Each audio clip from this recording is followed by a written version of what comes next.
From the 1960s to the 1980s, many unique condominiums were built in central Tokyo.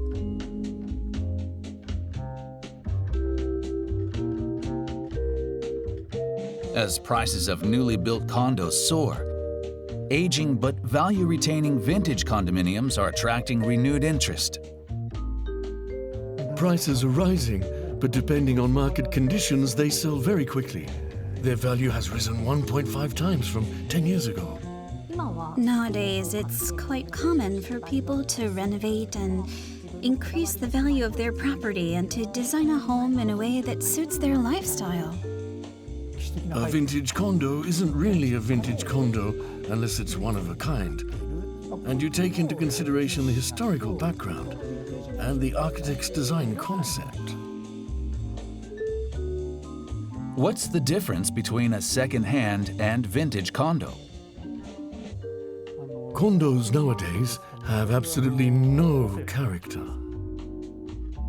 Yasumitsu Tanimura runs a website called Tokyo Vintage Mansion. As the word vintage reflects, it's about something that retains its value even as it gets old. These properties have many great aspects, such as the design and location. And because they've been carefully managed over the years, they've improved with age. What's important is that all three aspects are at a high level. In the recent past, these properties have been popular among people who've lived abroad and those in the creative field. But recently, young couples are also showing interest. Villa Rosa is one such property in Jingumae, Shibuya. Built in 1969, it's among a group of condominiums named Villa in the Jingumae area. A couple working in the IT field lives in one unit after carrying out a full renovation in 2015. There's a large living and dining area, so we can invite lots of people and have a party. Also, what we like about this place is that it doesn't have hallways, so there's no dead space, and we can fully utilize the rooms.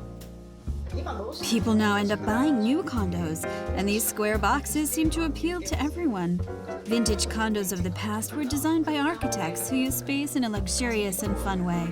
That's the best part of vintage condos. They've kept the milk bottle box and stone pavement in the front door area that was part of the original design.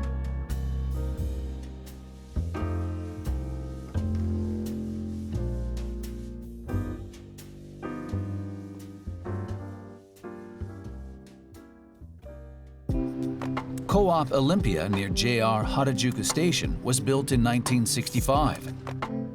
It's considered a pioneer of high-end condominiums in central Tokyo.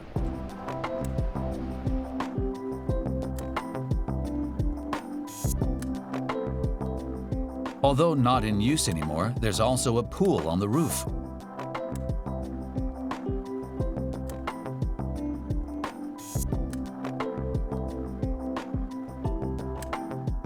A direct telephone line to the first floor front desk is still being used. We spoke to a business owner who purchased a unit in 2023. About $600,000. I think it's a pretty good price for a vintage condo. It's right by Harajuku Station and it has a history.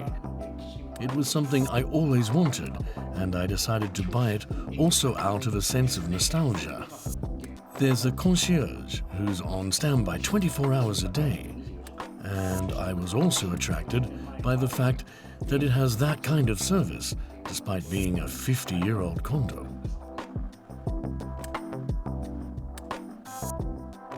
I'm sure everyone has had the experience of being moved when they go see a historical building.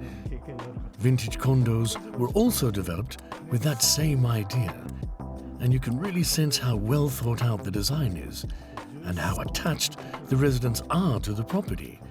In Europe, buildings that are more than a century old have greater value. I hope that time will come for Japan, too.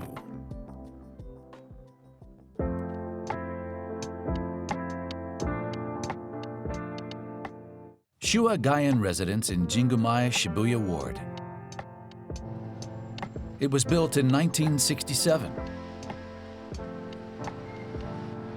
It's a condo full of character, with its blue-tiled roof, white-painted walls, and iron railings.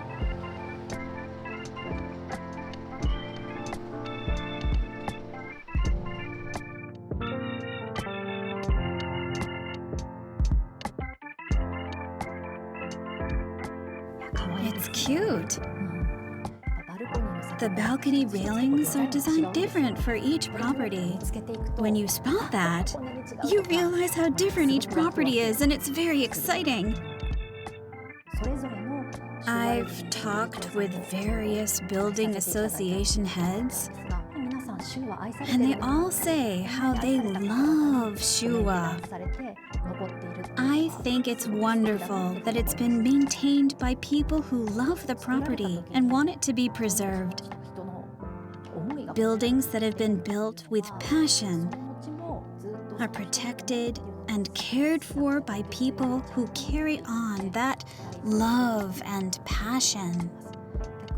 In contrast, buildings that have been mechanically designed lack the passion of people, and there's no one to carry it into the future. So they just age without anyone caring for them.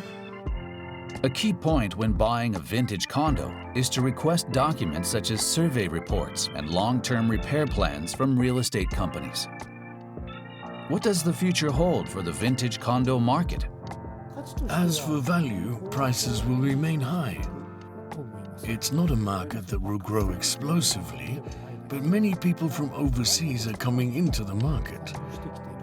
Some condos that are reaching 20 years of age will enter the ranks of vintage condos, and we'll see a phase of people from overseas considering these properties. A big reason is that the number of newly built condos is shrinking. I don't see any factors that will reverse the continuing difficulties in land acquisition and high construction costs. So I believe we'll enter an age when we can't build at low cost anymore.